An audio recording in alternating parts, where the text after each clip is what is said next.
Rose.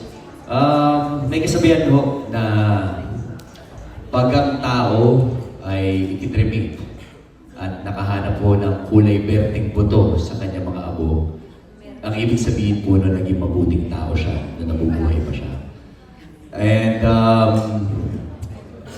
personally, sobrang dun pa lang po sa konsepto na yun, parang napakagandang konsepto niya, na parang tayo, nabubuhay tayo sa mundo, nagnanais tayo na parang balang araw ano mang mangyari sa ating buhay.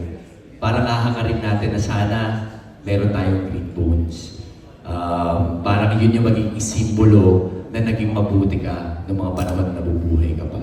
So, napakagandang ano niya na i-connect po sa pelikula. At syempre, parang hindi na rin kami makapaghintay na mapanood nyo dahil ang hirap sa totoo magsalita dahil parang konting detalye lang na masabi namin, maaaring ma-spoil na po agad namin yung istorya. Yun, ako naman po, hindi ko alam kung talagang may scientific evidence na naging mabuting tao kapag nakakita ng mga green balls sa kanyang mga labi. Pero sa pagkakataon to, hindi lang dahil may pelikula kami na Green Bones ang title. Parang gusto kong maniwala dahil doon sa paniniwala na yun, parang magsisilbi na reminder na gumawa ka palagi ng mabuti para maka-achieve ka ng ganito. Magkaroon ka ng green bones kapag sa makabilang buhay ka na. And sa tingin ko, napakagandang reminder yun para alam mo, maging magandang halimbawa ka palagi, gumawa ka ng mabuti. At yun na nga, yung pelikula to ay tungkol sa pag-asa.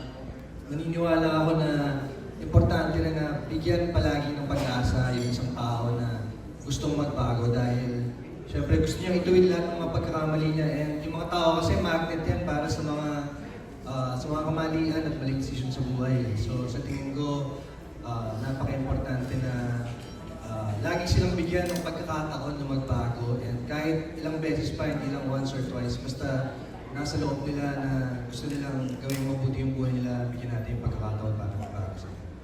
Okay, parang ang hirap yun, no? Kung di ka gagawa ng mabuti pala, natsugi ka na, tapos wala na ko ang green bones.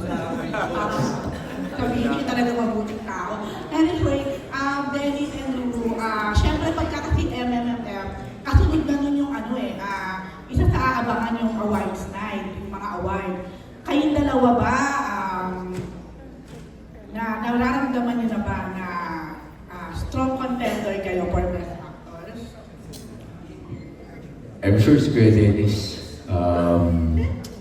ibang-ibang Dennis Trillo yung mapapanood niyo po sa pelikula na ito. Napakarami niya na pong mga pelikula at mga programa na talagang tumatak sa puso't isipan ng bawat Pilipino. But I guess in this project, makikita niyo yung puso. Makikita mo kung gaano niya kamahal yung ginagawa niya. Marami mga pagkakataon, actually kami never kaming nag-uusap sa set. I mean, mabibilang lang sa daliri. Pero kasi siguro nakikita ko rin kung paano yung preparation niya in every scene sa ginagawa namin. So somehow inaaral ko rin kung paano siya mag-prepare, paano yung proseso niya bilang isang aktor. At mula doon parang hoping na makakuha ko ng ilang mga techniques mula kay Kuya Dennis. But, you know, makatrabaho at makasama siya sa isang eksena, isang karangalan para sa akin. And I'm sure maraming mga tao ang bibilib sa kanyang pinakitang talento sa pelikula po na ito. Ayun, thank you, Mr. Ruro Madrid. Ako naman po, never ako talagang umasa ng kahit ano sa isang bagay na gagawin ko. Pero pakiramdam ko, winner na ako dito dahil makasama pa lang tong award-winning team na to. Mapabilang pa lang sa proyekto na to.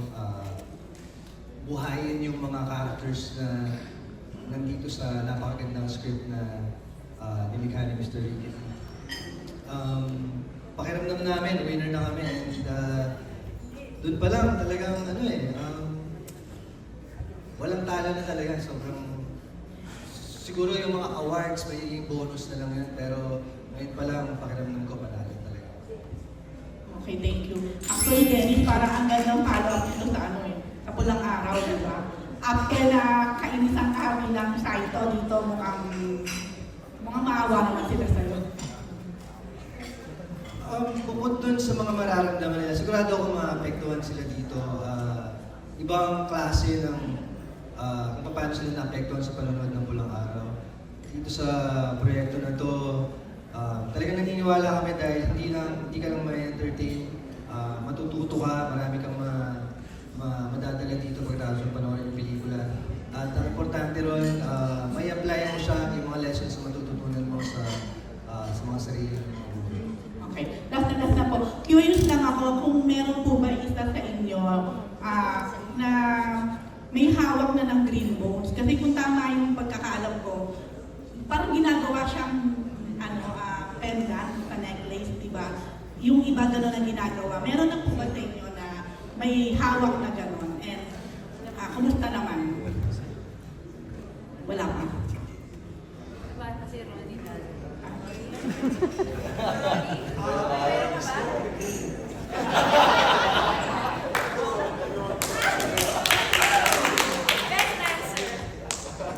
So wala pa po.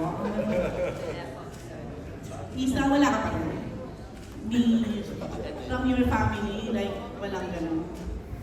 Actually po, I didn't know about this until I read the script. Hindi ko po alam na something na kung totoo siya, na may nag-exist. My parents were not cremated, so hindi ko alam. Pero sana, nananalig ako na lahat tayo, meron man lang isa. Diba? Kasi I think that's exactly what the film wants to say. That you don't have to be a perfect person.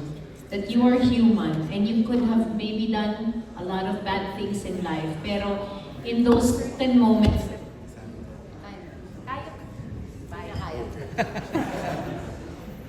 in those certain moments that you chose to do good things unto others, sana manaig yun at manuot sa iyong buto, sa ikaibuturan ng iyong buto, tama ba? Ng iyong pusong buto.